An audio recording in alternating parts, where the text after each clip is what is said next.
इस फैशन रजीम ने इमरान खान को फिर से अरेस्ट कर दिया है। मैं आप सबसे रिक्वेस्ट कर रहा हूँ आप मुझे Pakistan high commission London 2 PM join करे।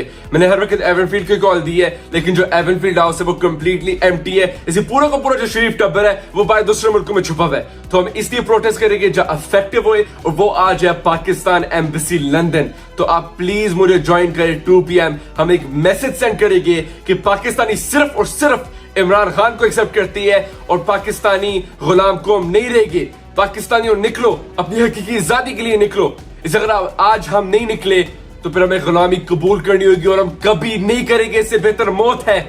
तो आप लोग निकले इमरान खान के लिए, अपने मुस्तकबिल के लिए, हकीकी आजादी के लिए, और इस फैशिस्ट रजीम के खिलाफ आप प्रोटेस्ट करें, आप स्टैंड ले इस फैशिस्ट रजीम के खिलाफ।